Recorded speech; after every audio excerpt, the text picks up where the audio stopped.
أعوذ بالله من الشيطان الرجيم. يا أيها الذين آمنوا اتقوا الله ولتنظر نفس ما قدمت لغد واتقوا الله إن الله خبير بما تعملون. Bismillahirrahmanirrahim. Assalamualaikum warahmatullahi wabarakatuh.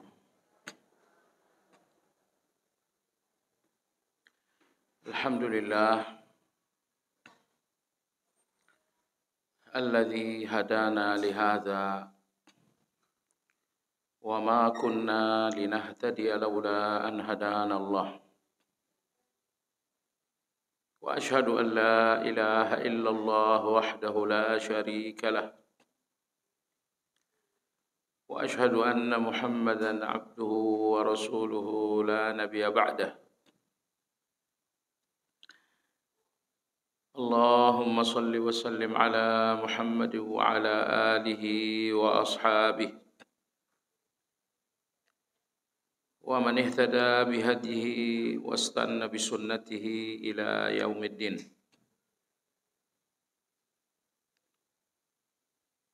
يا أيها الذين آمنوا اتقوا الله حق تقاته ولا تموتن إلا وأنتم مسلمون.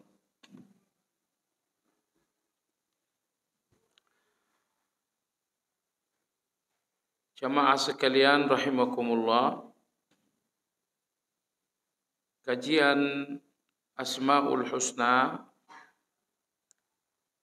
pada siang hari ini insyaallah memasuki pembahasan pada nama Allah yang ke-31,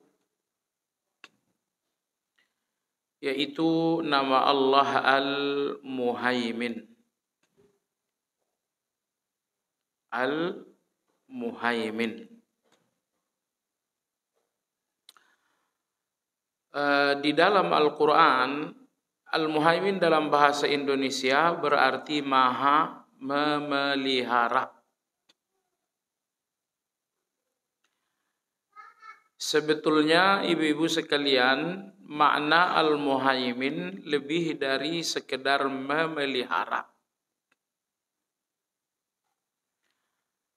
Makanya sebagian ulama menafsirkan Al-Muhaimin berarti maha memelihara atau maha menjaga atau maha menyaksikan atau maha mengawasi. Ini semuanya makna Al-Muhaimin. Kok bisa satu kata memiliki makna yang sangat banyak? Al-Muhaimin dalam penggunaan dasar bahasa Arab digunakan untuk induk ayam. Penggunaan dasar. Coba ibu bayangkan ya, induk ayam ketika di siang di malam hari anak-anaknya akan tidur, maka induk ayam melebarkan kedua sayap, kemudian merangkul semua anak-anaknya, sementara pandangan sang induk tidak henti-hentinya kanan, kiri, muka, belakang, mengawasi dan menjaga jangan sampai terjadi keadaan buruk. Nah, apa yang dilakukan induk ayam ini bahasa Arabnya adalah muhaimin. Maka dalam ungkapan bahasa Arab disebutkan haimanat tayru ala afrakhihi. Induk ayam itu muhaimin terhadap anak-anaknya. Artinya apa? Merangkul anak-anak dalam rangka menjaga, lalu pandangannya terus-menerus menjangkau kanan dan kiri agar jangan sampai terjadi keadaan yang buruk. Nah, sekarang apa yang dilakukan induk ayam ini? Pertama, memelihara anak-anak. Yang kedua, mengawasi keadaan sekitar.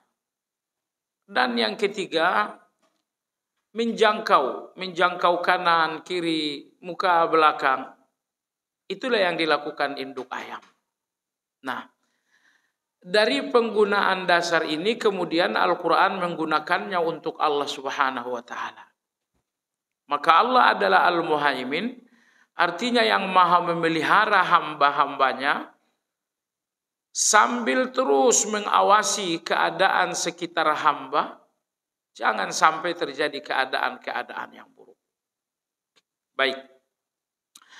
Hanya saja dalam terjemahan Departemen Agama di Al-Muhaimin diartikan dengan maha memelihara.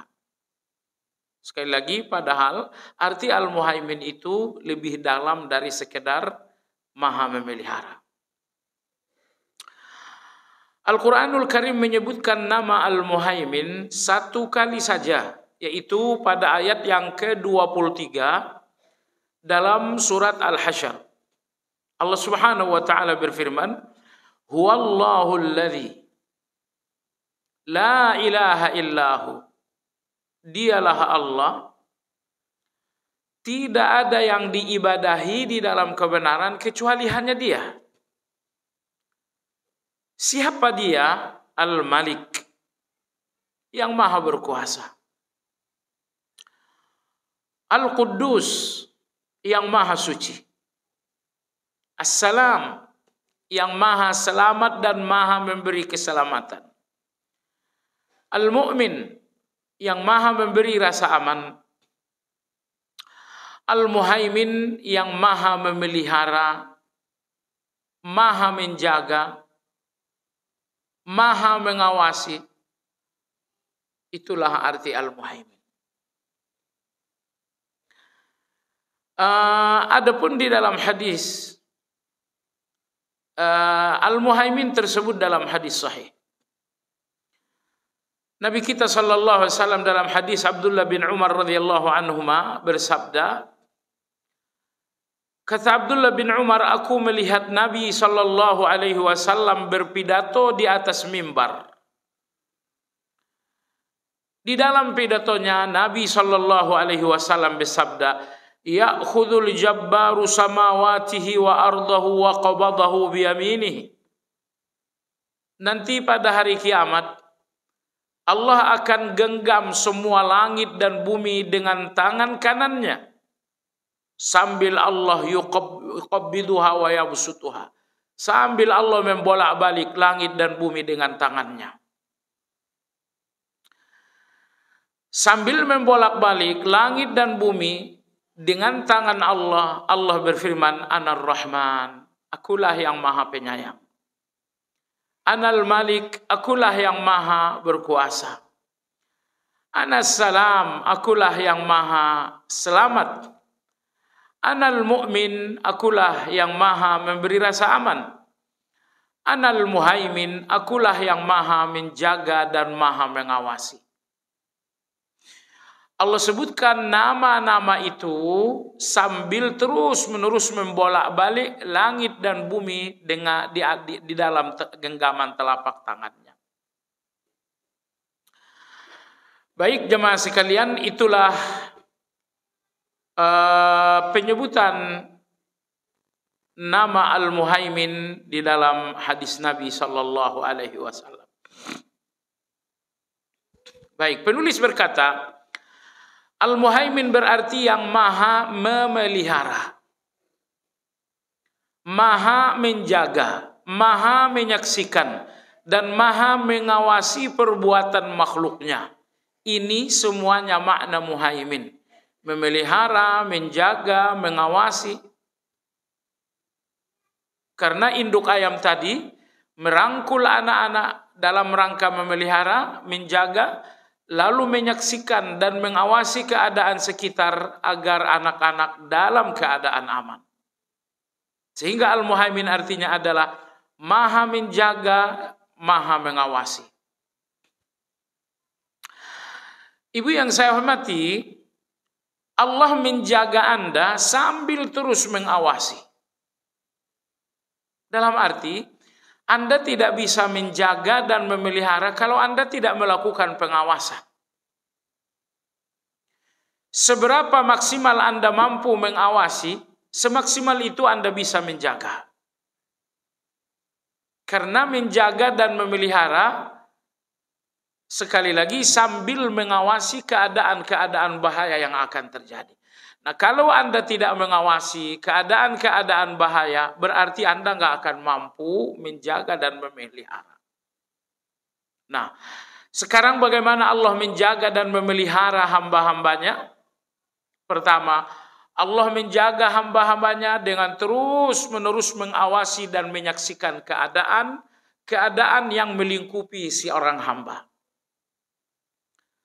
Sehingga tidak satu pun bahaya yang akan terjadi kepada hamba melainkan tidak dapat diawasi oleh Allah Subhanahu wa taala.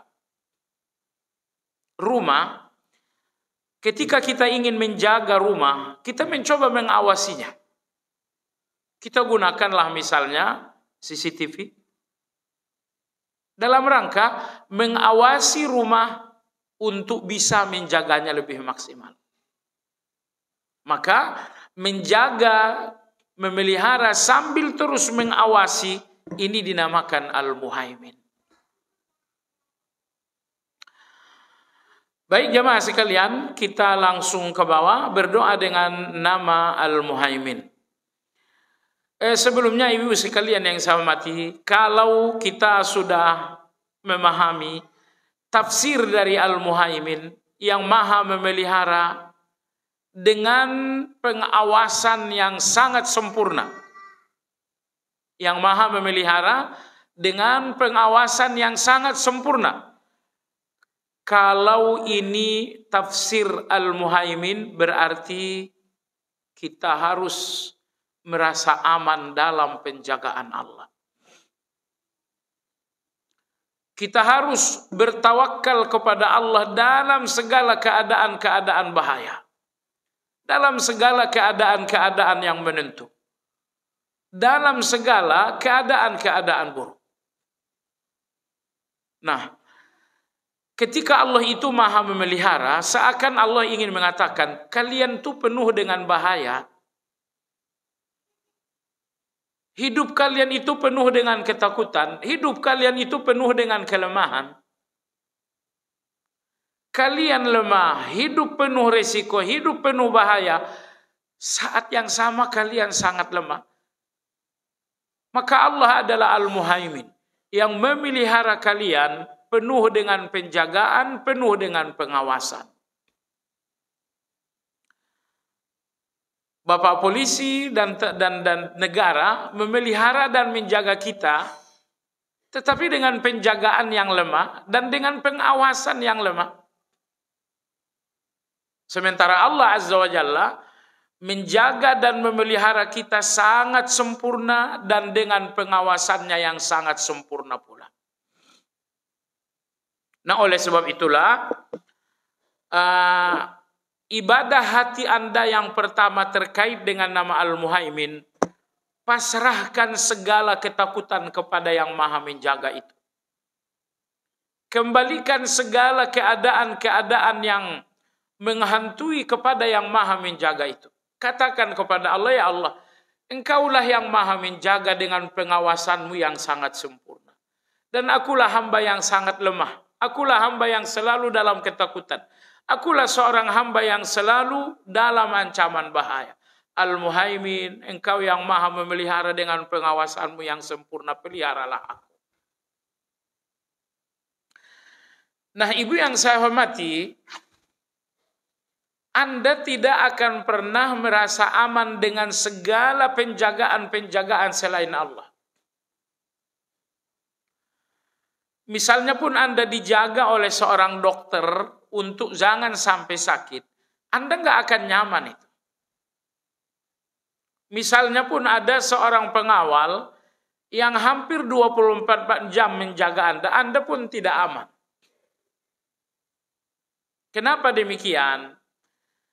Siapapun yang menjaga Anda, tidak menjaga Anda dengan pengawasan yang sempurna dan dengan penjagaan yang sempurna. Yang menjaga Anda itu sendiri butuh untuk dijaga. Anda dijaga oleh seorang polisi, polisi itu pun perlu untuk dijaga. Anda diawasi oleh seorang polisi, polisi itu pun perlu untuk diawasi. Jadi siapapun yang menjaga Anda, mengawasi keadaan Anda agar selalu aman, justru dia sendiri membutuhkan apa yang dia lakukan kepada Anda. Sehingga Anda tidak akan aman kecuali dengan pengawasan Allah Subhanahu wa taala dan penjagaan Allah Subhanahu wa taala. Karena saya ulangi, semua orang yang menjaga Anda, mereka pun butuh untuk dijaga oleh Allah. Semua orang yang mengawasi keadaan-keadaan bahaya Anda, mereka pun butuh agar keadaan bahaya mereka selalu dipantau, selalu diawasi. Nah, jadi hati kita tidak akan tenang, tidak akan nyaman dengan segala penjagaan dan dengan segala pengawasan, kecuali dengan penjagaan Allah, kecuali dengan pengawasan Allah Subhanahu wa taala. Baik, ini poin yang pertama Ibu sekalian. Ya, semua ketakutan, semua kekhawatiran, ada yang maha menjaga, ada yang maha memelihara. Kembalikan kepada Allah. Kalau beban-beban pikiran itu ditaruh dalam pikiran, kita pun akan gelisah dan beban itu enggak selesai. Kenapa beban pikiran itu tidak dikeluarkan, letakkan di depan Allah? Kosongkan pikiran Anda dari beban itu. Ya, pergilah ke depan Allah dengan salat Anda, pergilah ke depan Allah dengan zikir dan doa Anda. Katakan, ya Allah, ini pikiranku sangat berat. Hamba yang lemah ini tidak kuat dengan pikiran ini. Ya Allah, Engkaulah Al-Muhaimin. Pikiran ini, ketakutan, kekhawatiran ini, ya Allah, aku serahkan kepadamu, aku enggak mampu. Hasbi Allah wa ni'mal wakil. La haula wa la quwwata illa billah. Ibu yang saya hormati, jarak Anda dengan rasa aman Anda, jarak Anda dengan keinginan Anda, jarak Anda dengan tujuan Anda sebenarnya cuma satu. Apa itu? Kerja 5 tahun, bukan itu jarak Anda untuk sampai pada keinginan. Jarak Anda untuk sampai kepada semua keinginan dan agar terlepas dari segala ketakutan dan bahaya cuma satu. Apa itu? Da'watun shadiqah. Bahwa semua keinginan menjadi doa, bahwa semua ketakutan menjadi doa. Tetapi da'watun shadiqah, doa yang penuh dengan kejujuran. Nah, semua keinginan yang kemudian menjadi doa jujur Anda di depan Allah, ketakutan yang kemudian menjadi doa jujur Anda di depan Allah Azza wa Jalla, ibu yang saya hormati, Anda akan dapatkan keinginan itu, Anda akan terhindar dari ketakutan itu. Maka saya katakan, jarak Anda dengan keinginan cuma satu, yaitu doa jujurlah di depan Allah Subhanahu wa taala. Yang dimaksud dengan doa yang jujur, bahwa ketika Anda meminta kepada Allah, Anda memang tidak menoleh lagi kepada selain Allah. Adapun Anda meminta kepada Allah, tapi hati ini masih menoleh kepada selain Allah, ini bukan doa yang jujur. Masih ada selain Allah di dalam doa Anda. Ya Allah, aku takut dengan sakit, berikan sehat. Sambil hati ini ingat dengan dokter, sambil hati ini masih berharap dengan obat. Kalau Anda sudah meminta kepada Allah, murnikan permintaan itu. Bersihkan permintaan itu. Jangan lagi ada dalam permintaan itu kecuali keesaan Allah Azza wa Jalla. Kalau Anda telah serahkan persoalan takut Anda kepada Allah, murnikan penyerahan itu dengan tauhid. Jangan ada siapa-siapa lagi kecuali Allah satu-satunya. Ibu yang saya hormati, apabila Allah memberi kemampuan Anda melakukan doa penuh dengan kejujuran, Allah berikan Anda kemampuan untuk berdoa dengan penuh kejujuran, maka ibu yang saya hormati, hukum-hukum alam pun akan dirubah oleh Allah dengan doa yang penuh kejujuran. Sekali lagi, hukum-hukum alam diubah oleh Allah oleh doa yang penuh dengan kejujuran. Istri Nabi Zakaria telah berusia nyaris 100 tahun. Hukum alamnya tidak mungkin lagi punya keturunan. Tapi doa-doa yang jujur ini tidak henti-hentinya di depan Allah. Akhirnya hukum alam tersebut dirubah oleh Allah. Nenek tua itu kembali hamil. Istri Nabi Ibrahim, Sarah radhiyallahu anha, usia juga nyaris 80 tahun. Hukum alam sudah tidak memungkinkan lagi Sarah untuk hamil dan berketurunan. Tapi doa-doa yang jujur itu tidak henti-hentinya di depan Allah. Berubahlah hukum alam. Si nenek tua bernama Sarah radhiyallahu anha akhirnya melahirkan seorang nabi, yaitu bernama Nabi Ishak. Jadi betapapun kokohnya hukum alam di depan Anda, itu akan berubah dengan doa jujur Anda. Hukum alamnya api membakar. Itu hukumnya api. Itu hukum alamnya api. Tapi lihatlah ketika satu doa yang sangat jujur dari Nabi Ibrahim kepada Allah Azza wa Jalla, bagaimana hukum alam api itu kemudian tidak berlaku bagi Nabi Ibrahim alaihissalam. Maka oleh sebab itu, ketika hari ini kita tahu Allah Al-Muhaimin, dialah yang maha memelihara, maha menjaga dengan pengawasannya yang sangat sempurna. Kalau begitu, serahkan kepada Allah semuanya. Jangan lagi pikiran lemah ini dipenuhi dengan beban. Apapun yang sekiranya jadi beban, jangan taruh di pikiran. Kembalikan kepada Allah dengan doa-doa yang jujur. Kembalikan kepada Allah dengan doa-doa yang jujur. Dengan doa di mana di dalam doa itu Anda tidak menoleh kepada siapapun. Doa yang jujur di mana di dalam doa hanya Allah satu-satunya. Baik. Jemaah sekalian yang saya hormati,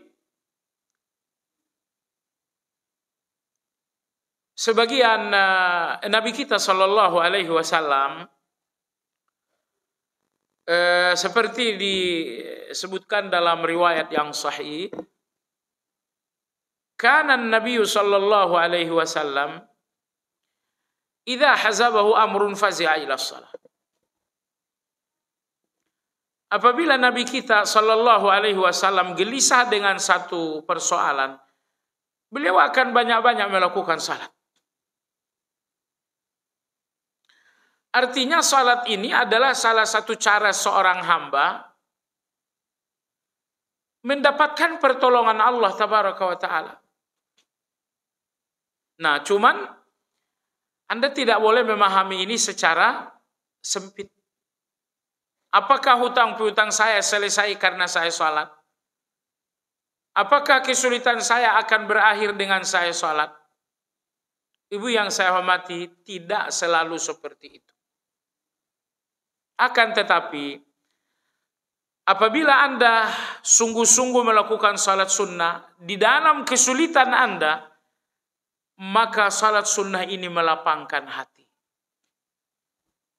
Salat sunnah melapangkan hati. Nah, kalau hati Anda sudah lapang, tidak lagi ada persoalan yang besar. Persoalan besar itu menjadi besar karena hati Anda sempit. Tapi kalau hati Anda sudah menjadi lapang, maka persoalan besar itu akan mengecil dengan sendirinya. Bola itu besar kalau di dalam kamar. Tapi kalau bola itu ditendang ke tengah lapangan, bola itu kecil sekali. Nah, hati Anda, ibu-ibu sekalian, bisa lebih luas daripada dunia Kalau Anda sungguh-sungguh melakukan salat di depan Allah Azza wa Jalla. Nah, ibu yang saya hormati, hati yang selalu didekatkan dengan Allah akan menjadi lapang. Sekali lagi, hati yang selalu didekatkan dengan Allah akan menjadi lapang. Sehingga ada persoalan Anda, kemudian Anda salat, hati menjadi lapang. Persoalannya mungkin tidak hilang, tapi gelisahnya udah nggak ada. Gelisah itu kan sempit hati. Kalau Anda lapang dada dengan satu persoalan, Anda nggak akan gelisah. Baik. Nah, jadi Nabi kita dalam keadaan-keadaan sulit, beliau mengembalikan persoalan kepada Allah menggunakan salat. Dulu ada seorang sahabat bernama Khubayb bin Adi radhiyallahu anhu. Beliau dalam perjalanan hijrah berhasil ditangkap oleh orang-orang Quraisy. Dia pun disandra dan pengadilan Quraisy beliau harus dihukum mati dengan cara digantung. Jelang Khubayb bin Adi radhiyallahu anhu akan dihukum mati, orang-orang Quraisy menawarkan menawarkan permintaan. Apa permintaan? Sebentar lagi hukum mati akan berjalan.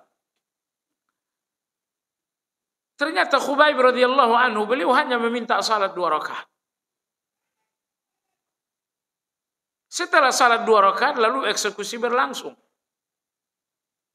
Nah, di sini Anda lihat salat 2 rakaat itu bukan untuk menggagalkan tiang gantungan. Tapi salat 2 rakaat itu untuk melapangkan dada. Sehingga tiang gantungan itu menjadi kecil sekali. Baik. Jamaah sekalian yang saya hormati, jadi Allah Al-Muhaimin yang maha memelihara Anda dengan pengawasan Allah yang sangat sempurna, maka kalau begitu tawakalkan kepada Allah segala persoalan. Anda punya keinginan, kembalikan kepada Allah dengan doa. Anda punya ketakutan, kembalikan kepada Allah dengan doa. Di antara cara mengembalikan keinginan dan ketakutan kepada Allah bahwa Anda memperbanyak melakukan salat. Nah, ibu yang saya hormati, di antara ibadah yang sangat penting di dalam nama Al-Muhaimin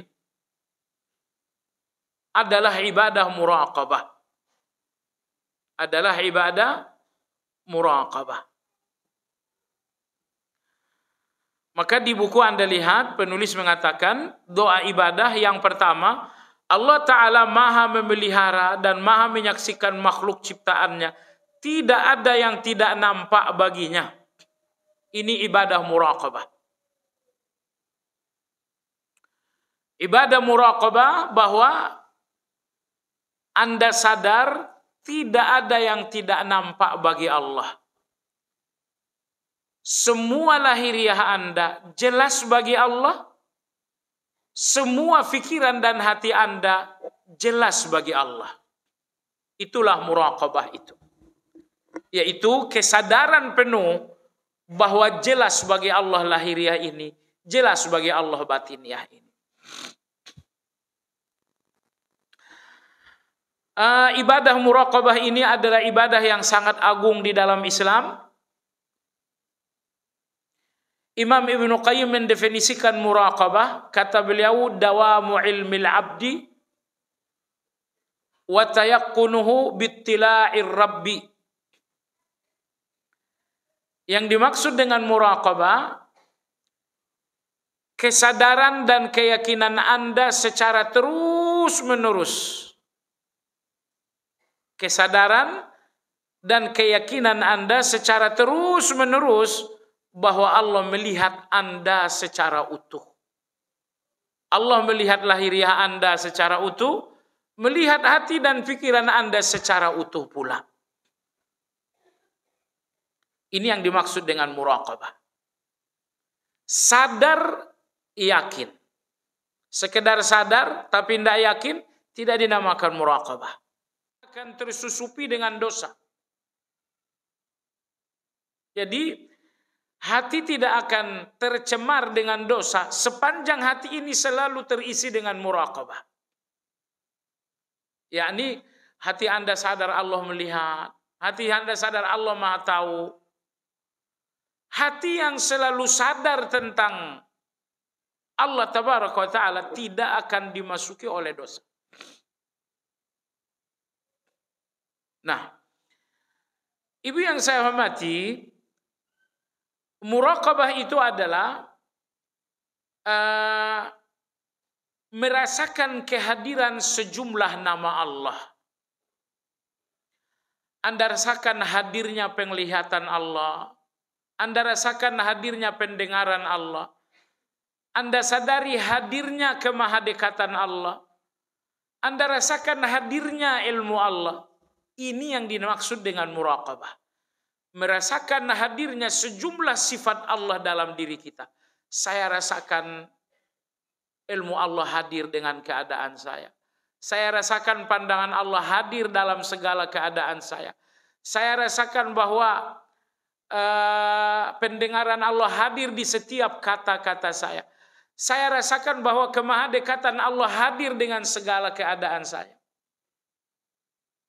Jadi sadar dan merasakan hadirnya sifat-sifat Allah bersama Anda, ini yang dimaksud dengan muraqabah. Ini yang dimaksud dengan muraqabah.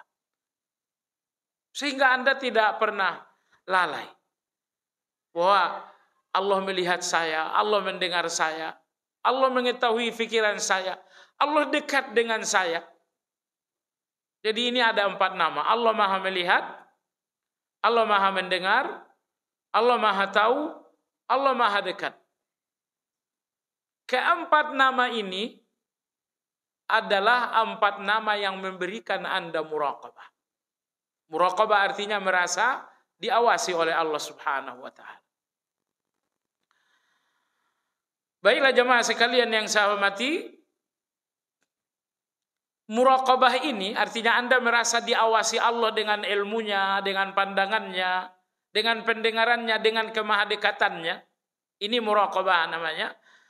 Muraqabah inilah yang memberikan kita cita rasa ibadah yang sangat luar biasa.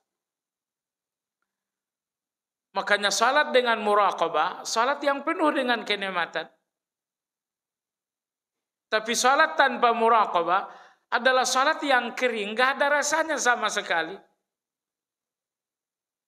Baik. Jadi di antara ibadah yang sangat agung di dalam nama Al-Muhaimin, bahwa Allah Maha memelihara dengan pengawasan. Pengawasan Allah ini menghasilkan ibadah muraqabah. Merasa diawasi oleh Allah Subhanahu wa Ta'ala.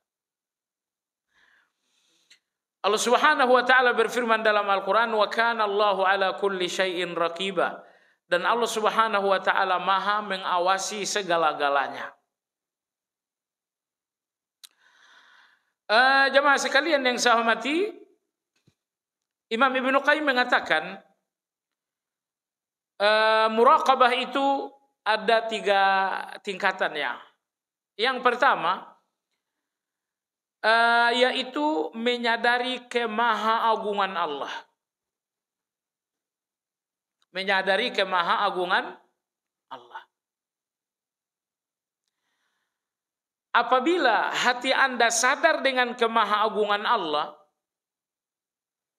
maka hati ini akan terisi dengan rasa malu. Akan terisi dengan rasa malu.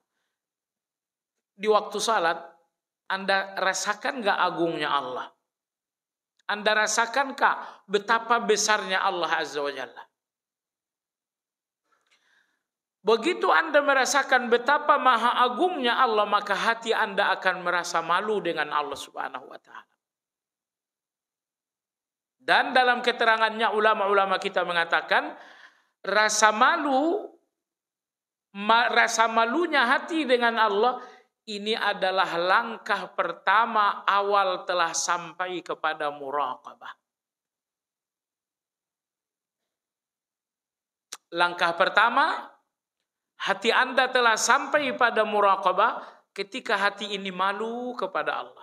Kenapa malu? Karena hati ini melihat keagungan Allah Azza wa Jalla. Ibu tidak akan malu ibu nggak akan malu membuang kulit pisang di depan rakyat biasa. Tapi ibu akan malu membuang kulit pisang di depan Bapak Presiden. Apa yang membedakan? Keagungan. Di depan keagungan Bapak Presiden Anda malu.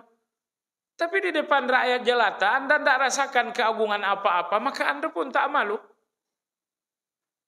Makanya ciri bahwa dalam hati Anda telah terisi dengan keagungan Allah, bahwa hati ini selalu malu dengan Allah, malu dan malu. Malu kepada Allah dalam salat, jangan sampai ada yang salah. Malu kepada Allah di dalam maksiat, bahkan malu kepada Allah dalam hal-hal yang mubah. Malu kepada Allah dalam hal-hal yang mubah. Ketika Anda makan, malu kepada Allah kalau ini berlebihan. Ketika misalnya berbelanja, malu kepada Allah kalau ini adalah hawa nafsu semuanya. Baik. Jemaah sekalian yang saya hormati, kalau Anda ingin merasakan agungnya Allah, maka lihatlah kebaikan Allah dan lihat kekuasaan Allah. Ibu yang saya hormati, ini dua hal. Lihat betapa kekuasaan Allah atas Anda 100%.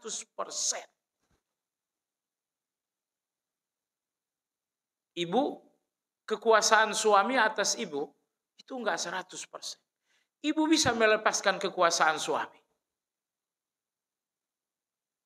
Tapi kekuasaan Allah atas kita 100% dan tidak ada manusia yang mampu melepaskan diri dari kekuasaan Allah Azza wa Jalla. Kekuasaan seorang jenderal atas prajuritnya itu kekuasaan yang sangat besar. Tapi bagaimanapun prajurit bisa menanggalkan kekuasaan atasan itu. Dia mengatakan saya mundur, nggak jadi tentara lagi. Begitu prajurit tidak jadi tentara, lepas kekuasaan sang komandan. Jadi manusia sangat mudah melepaskan kekuasaan manusia yang lain. Tapi ibu sekalian yang saya hormati, siapa di antara kita yang mampu melepaskan diri dari kekuasaan Allah? Tidak ada yang bisa. Saya sudah katakan, kekuasaan Allah atas kita 100%. Oke, saya mulai. Semua nikmat yang ada pada kita adalah kekuasaan Allah. Kalau Allah cabut, dari mana dapat nikmat? Perlindungan Allah atas kita adalah kekuasaan Allah. Kalau Allah cabut perlindungannya, siapa yang akan melindungi?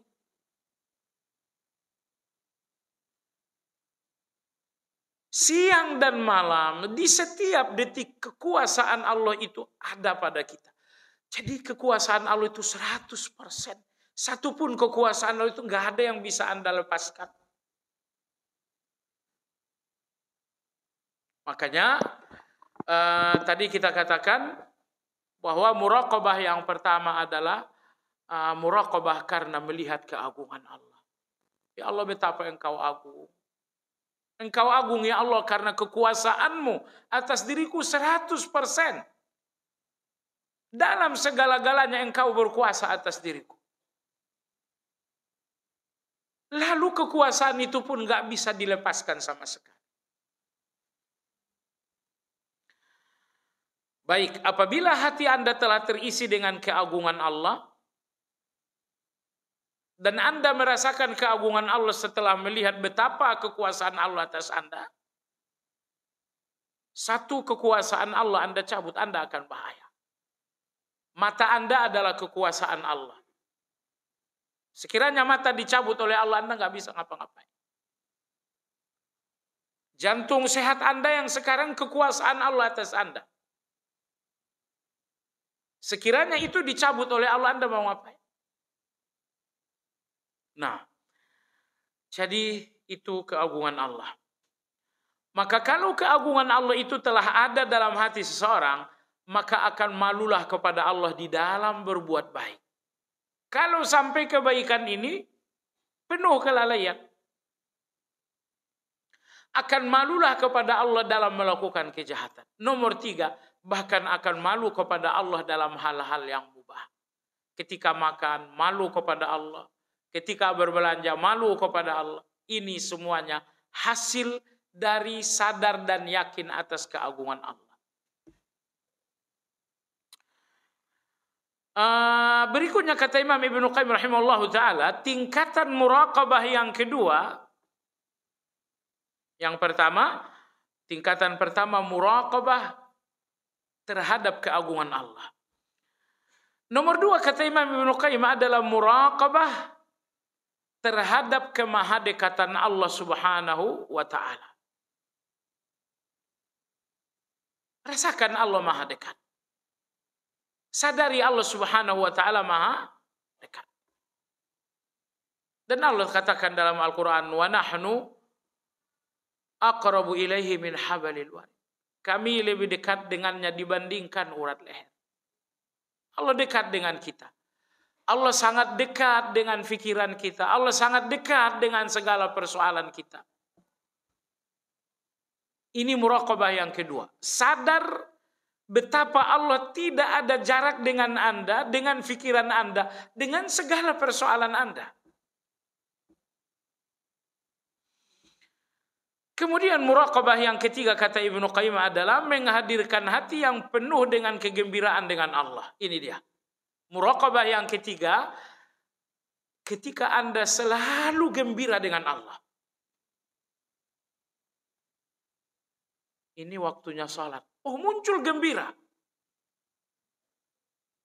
Begitu membaca Al-Quran, muncul gembira.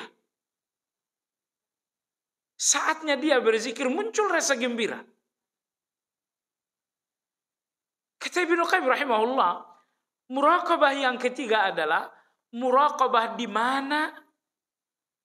mana hati Anda hadir dengan kegembiraannya dengan Allah.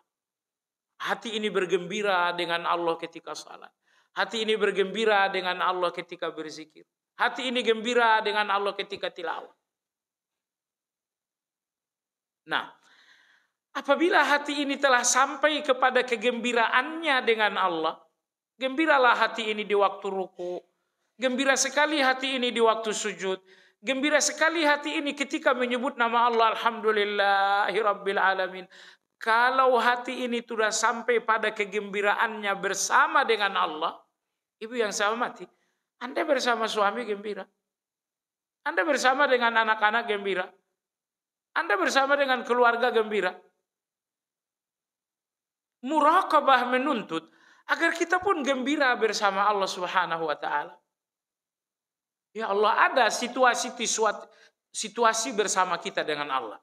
Di dalam tidur Anda memang tidak bersama dengan Allah. Tapi di dalam salat Anda sedang bersama Allah. Sewaktu berzikir Anda bersama Allah. Sewaktu tilawah Anda bersama Allah. Nah, di dalam kebersamaan itu, hendaknya hati ini ada dalam kegembiraan. Gembira hati ini sewaktu salat, sewaktu zikir. Kata Imam Ibnu Qayyim rahimahullahu ta'ala, apabila hati telah gembira dengan Allah dalam ibadah-ibadah, ini yang membuat hati ini tidak mau berpisah dengan Allah. Sehingga ketika hati ini selesai dari salat wajib, disambung lagi dengan salat sunnah. Selesai salat sunnah mungkin disambung dengan tilawah. Selesai tilawah mungkin disambung dengan zikir. Kenapa sambung menyambung? Karena hati yang gembira itu tidak mau pisah. Karena hati yang gembira itu tidak mau berpisah. Tapi kalau hati Masya Allah tidak gembira, makanya hati itu ingin segera berpisah. Anda nggak gembira dengan seseorang, maka bicara 5 menit pun gerahnya luar biasa. Karena Anda nggak gembira dengan dia. Tapi kalau Anda gembira dengan seseorang, Anda nggak mau kata berpisah. Makanya muraqabah yang ketiga, bahwa hati Anda selalu gembira dengan Allah. Kalau hati Anda selalu gembira dengan Allah, hati seperti ini nggak mau berpisah dari Allah. Hati itu bersama Allah dalam salat wajib. Selanjutnya hati itu mencari kebersamaan baru dengan Allah, maka dia ba'diyah. Selesai ba'diyah, hati ini mencari lagi kebersamaan baru dengan Allah, yaitu zikir. Pada prinsipnya, hati kalau sudah gembira dengan Allah, maka dia nggak mau lagi berpisah dengan Allah.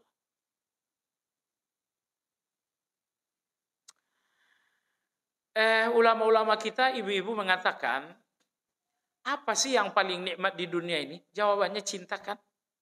Cinta itu yang paling indah di dunia ini. Tetapi ibu sekalian, semua cinta kepada Allah adalah cinta yang terhadap kesempurnaan yang sedikit. Saya mencintai pasangan saya dengan kesempurnaannya yang sedikit. Karena kekurangannya banyak. Saya cintai anak saya walau dengan kesempurnaannya yang terbatas. Jadi, mencintai manusia betapa bahagianya, padahal dengan dengan kesempurnaannya yang sangat terbatas. Tetapi mencintai Allah dengan kesempurnaan Allah yang tiada batas, itulah cinta yang tiada tergambarkan sama sekali. Jadi cinta kepada Allah, ketika Anda telah mencintai satu kesempurnaan tiada batas, itu cinta nggak bisa digambarkan sama sekali. Ibnu Qayyim rahimahullah, bahkan kalau cinta itu digambarkan, cintanya makan nggak jelas. Karena cinta itu tidak bisa digambarkan dengan kata. Baik jamaah sekalian, saya mohon muraqabah yang ketiga ini agar jadi PR kita semua. Muraqabah yang pertama, sadari agungnya Allah. Muraqabah yang kedua, sadari dekatnya Allah. Muraqabah yang ketiga, berikan kegembiraan Anda bersama Allah. Gembiralah ketika salat, gembiralah ketika Anda baca Quran, gembiralah ketika Anda zikir pagi, zikir petang. Gembira Anda dalam kebersamaan Anda dengan Allah Azza wa Jalla, ini saya ulangi, membuat Anda tidak mau pisah dengan Allah. Baik jamaah sekalian yang saya hormati, ada satu ucapan bagi saya sih tamparan ya. Ada satu tamparan dari Imam Ibnu Taimiyah rahimahullah. Kata Imam Ibnu Taimiyah, curigalah terhadap hati jika ia tidak mendapatkan kegembiraan dalam ketaatan. Karena Allah Maha berterima kasih atas ketaatan hamba-hambanya. Paham maksudnya? Allah itu Maha berterima kasih. Terima kasih Allah atas kebaikan Anda, bahwa Allah berikan hati Anda kegembiraan. Itu kata Imam Ibnu Taimiyah.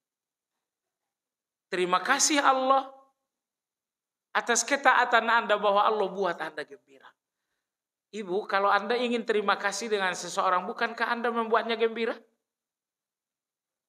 Cara kita berterima kasih dengan cara menggembirakan. Dan Allah Maha berterima kasih. Di antara bentuk terima kasih Allah atas kebaikan Anda, bahwa Allah membuat Anda gembira. Nah, maka apabila di dalam satu ibadah Anda nggak gembira, curigailah ini hati udah rusak. Mestinya hati Anda gembira, karena Allah tuh ngasih gembira. Kalau Allah kasih gembira dan hati Anda ternyata nggak gembira, ini hati ini punya persoalan besar. Allah kasih gembira, tapi hati ini nggak gembira. Saya kasih Anda uang 1 miliar, tapi Anda gelisah, itu kan ada persoalan. Maka Anda selesai sholat, terima kasih Allah bahwa Allah berikan Anda kegembiraan, tapi ternyata Anda tetap gelisah. Ini hati yang berpenyakit. Maka Imam Ibnu Qayyim rahimahullah mengatakan, curigai hatimu. Kalau hatimu tidak gembira padahal Allah berikan kegembiraan. Nah, pertanyaan ibu, ini hati seperti apa yang begini? Ini hati yang jelas-jelas rusak. Mungkin ikhlasnya tidak ada, mungkin khusyuknya tidak ada, mungkin jujurnya tidak ada.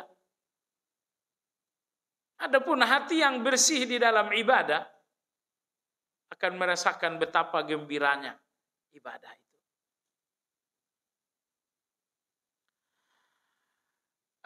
Jemaah sekalian yang saya hormati, saya lanjutkan sedikit tentang muraqabah ini.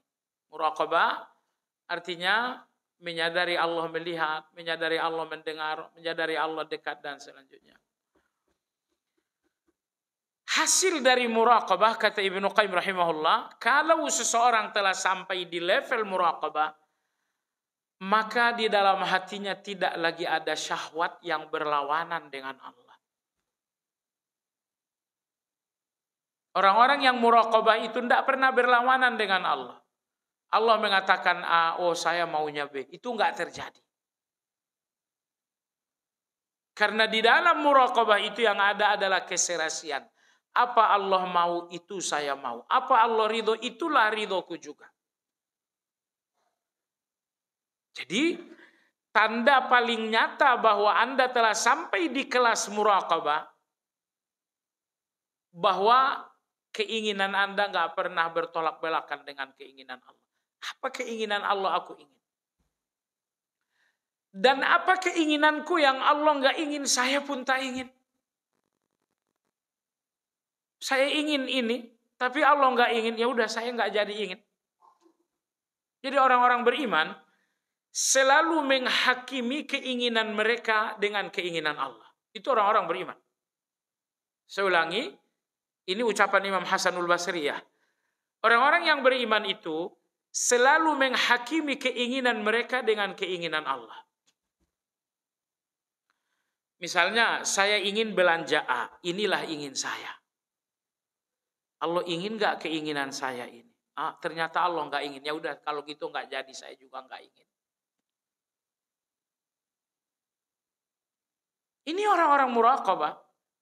Mereka selalu menghakimi keinginan mereka dengan keinginan Allah. Karena begini ibu-ibu sekalian, kalau Anda nekat, saya ingin A, padahal Allah nggak ingin. Anda nekat dengan keinginan Anda. Keinginan Anda ini pasti salah. Keinginan Anda ini pasti malapetaka. Jadi jangan coba-coba memaksakan keinginan Anda yang nyatanya nggak cocok dengan keinginan Allah. Itu nanti akan Anda bayar dengan harga yang mahal. Contoh, saya ingin mobil baru. Caranya ya saya pinjam riba dulu. Itu keinginan kamu, iya. Tapi Allah nggak ingin dengan keinginan kamu. Nggak jadi soal, pokoknya saya jalan. Ini coba lihat, seseorang yang bersikeras dengan keinginannya, padahal keinginannya tidak cocok dengan keinginan Allah. Apa yang terjadi? Belilah kendaraan, akhirnya kecelakaan. Belilah kendaraan, akhirnya dicuri oleh orang lain. Belilah kendaraan, tapi sejak beli kendaraan di rumah tangga selalu cekcok. Apa yang terjadi? Yang terjadi, Anda paksakan, Anda bersikeras dengan keinginan, padahal itu bukan keinginan Allah untuk Anda. Ibu yang saya hormati, coba dengar. Kita ini budaknya Allah, betul tidak? Budaknya Allah itu namanya juga budak. Anda nggak merdeka di depan Allah. Karena Anda budak, Anda diikat oleh Allah. Jangan lepaskan ikatan Allah itu karena harganya mahal. Allah ikat Anda sebagai budaknya agar Anda selamat. Jadi datanglah orang-orang hawa nafsu. Mereka berjuang melepaskan ikatan-ikatan Allah. Semakin mereka lepaskan ikatan Allah, semakin mereka sengsara. Karena Allah tidak mengikat Anda dengan perintah dan larangan, melainkan agar Anda selamat. Allah Maha tahu, manusia ini kalau tidak diikat oleh Allah, manusia ini akan menjadi hawa nafsu. Dan kalau manusia menjadi hawa nafsu, dia membahayakan dirinya dan membahayakan orang lain. Baik, jadi mohon poin yang tadi dicatat, yaitu orang-orang yang muraqabah itu selalu menghakimi keinginannya dengan keinginan Allah. Jadi ibu-ibu, begitu ibu-ibu punya satu keinginan, tahan keinginan ini. Jangan langsung dieksekusi.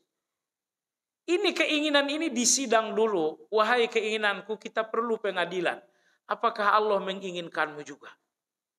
Sidang keinginan Allah, keinginan Anda dengan keinginan Allah. Kalau ternyata keinginan Anda dengan keinginan Allah selaras, sudah, silakan eksekusi. Allah ada dalam keinginan Anda. Allah bersama dalam keinginan Anda. Tapi kalau keinginan Anda ini bertolak belakang dengan keinginan Allah, mundurlah. Jangan nekat. Jangan terobos. Keinginan yang Anda paksakan itu harganya mahal. Anda nggak kuat membayar harganya. Harganya mungkin keluarga berantakan. Harganya mungkin kecelakaan di jalan raya. Baik. Kita lanjut di buku. Penulis berkata, di antara nikmat Allah atas kaum muslimin, bahwa Allah menjadikan Quran sebagai muhaimin, alias berada di atas semua kitab terdahulu. Atau lebih tinggi karena sejumlah surat tidak diturunkan pada kitab sebelumnya. Jadi maksudnya dalam surat Al-Maidah ayat 48 Allah mensifati Al-Quran dengan muhaimin. Allah berfirman, wa anzalna ilaikal kitaba bil haqq musaddiqan lima bayna yadayhi minal kitab wa muhaiminan alaihi. Dan kami telah turunkan kepadamu Alkitab, yaitu Al-Quran. Bil haqqi, betul-betul dari kami. Apa fungsi Al-Quran ini? Pertama, musaddiqan lima baina yadayhi. Untuk membenarkan keterangan-keterangan sebelumnya. Ada keterangan Taurat, itu belum benar kalau belum dibenarkan Al-Quran. Ada keterangan dari Injil, itu belum benar kalau belum dibenarkan Al-Quran.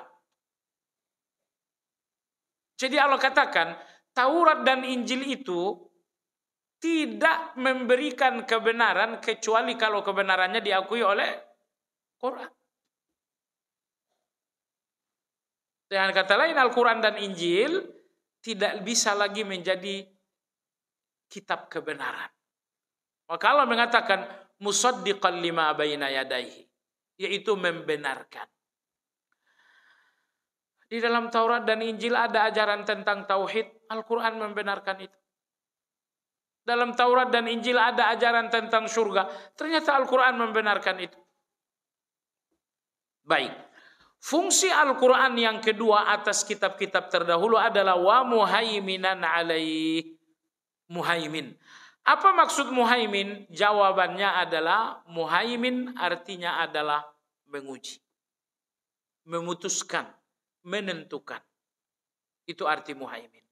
Makanya semua keterangan dalam kitab suci terdahulu dikembalikan kepada Al-Quran.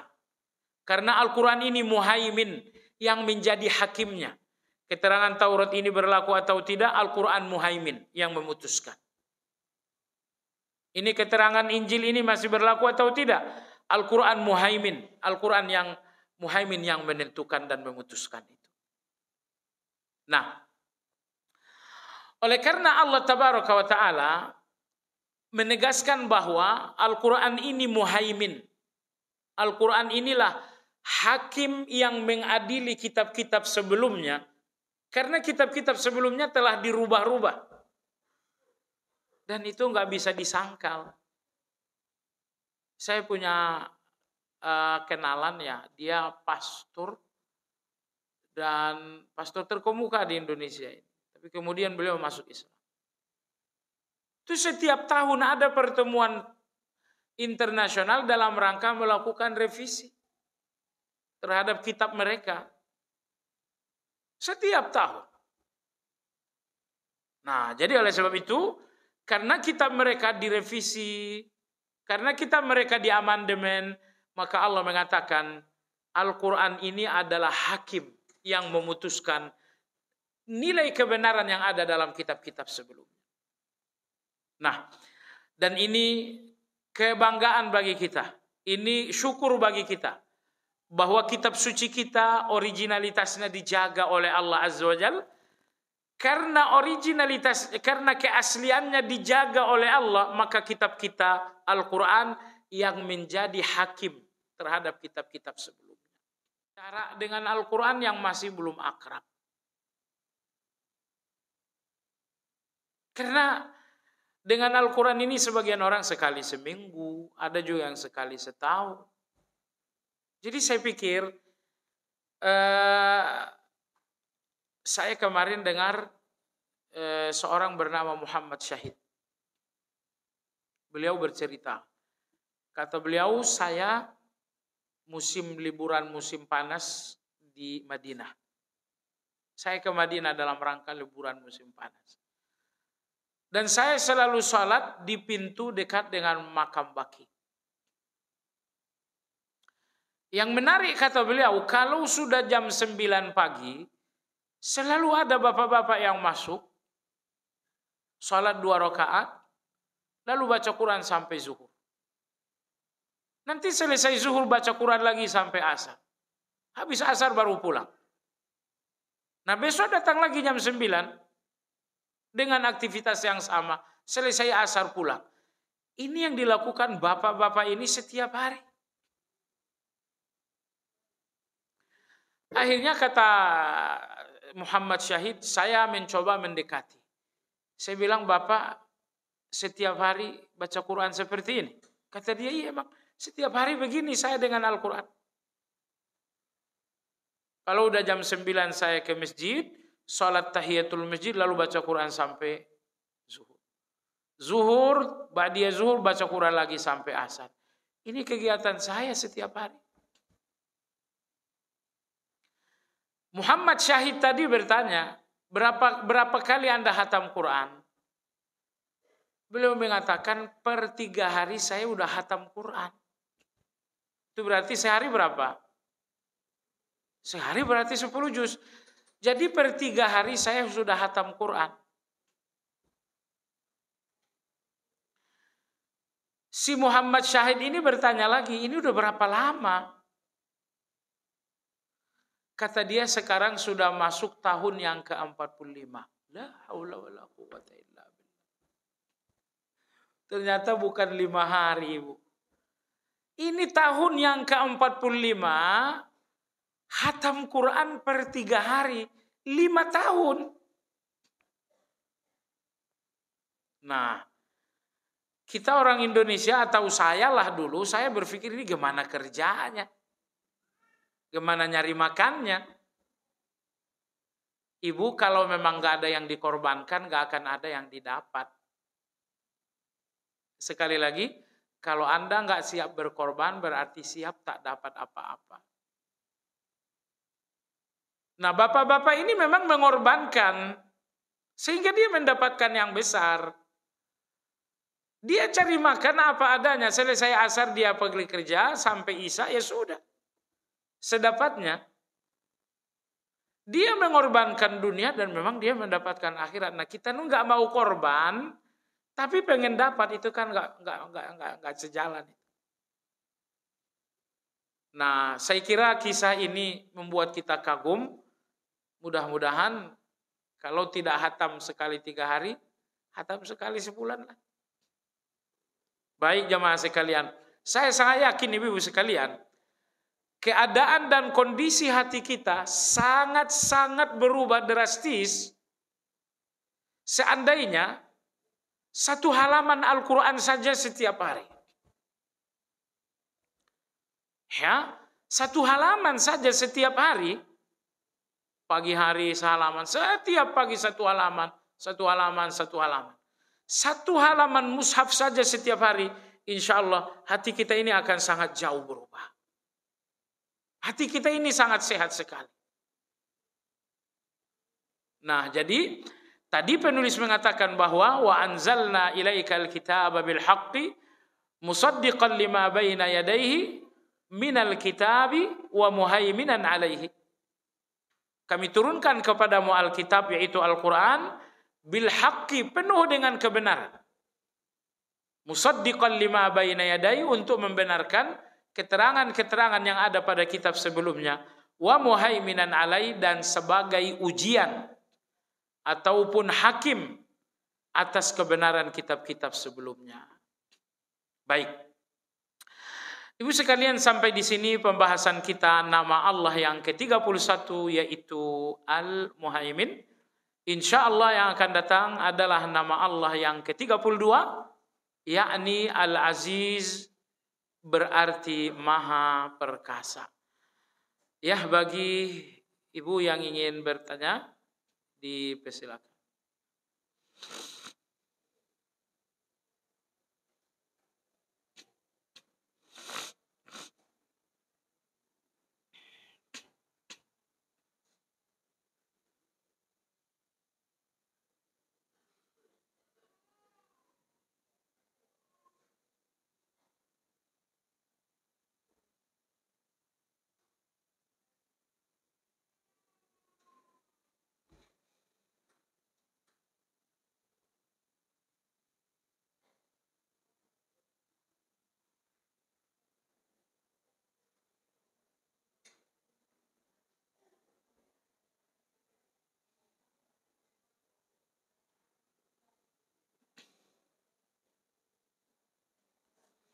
Ya.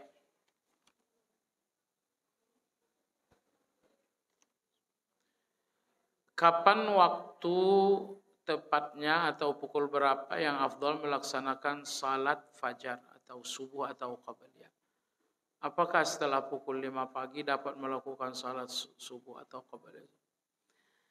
Jadi waktu yang paling afdal melakukan salat sunnah fajar kalau sudah masuk waktu fajar. Begitu masuk waktu fajar, azan berkumandang, itu waktu melakukan salat sunnah fajar. Salat sunnah fajar dengan salat sunnah qabliyah subuh sama saja, tidak berbeda. Bagaimana kita dapat mencapai ibadah yang muraqabah? Apa ada tahapannya? Sebagai contoh, dalam salat saja kita masih belum fokus. Apakah ibadah muraqabah dapat tercapai orang biasa atau orang awam? Mungkin hanya ulama. Enggak. Muraqabah itu tercapai oleh semua orang. Peluang untuk semua orang, lebih tepatnya seperti itu. Jangan berpikir muraqabah ini hanya peluang orang-orang khusus saja.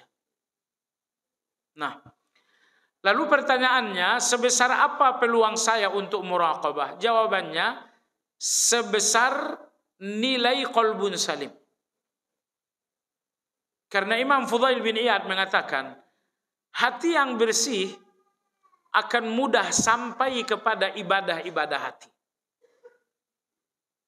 Hati ini kan ada ibadah-ibadahnya. Salah satu ibadah hati adalah muraqabah.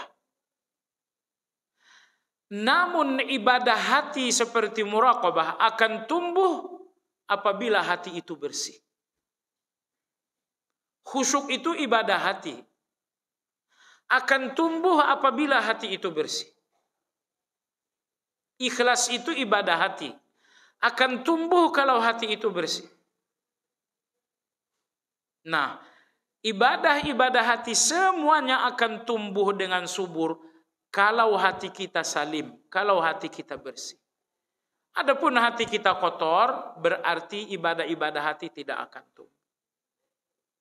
Nah, muraqabah tadi, bahwa Anda selalu sadar dengan Allah Subhanahu wa taala, sadar Allah melihat, sadar Allah mendengar, sadar Allah dekat, dan selanjutnya, ini terjadi, ini muncul disebabkan karena hati bersih. Kalau hati bersih, ini pasti muncul. Nah, tapi kalau hati kotor, ya bukan muncul. Misalnya hati itu kotor disebabkan karena hawa nafsu.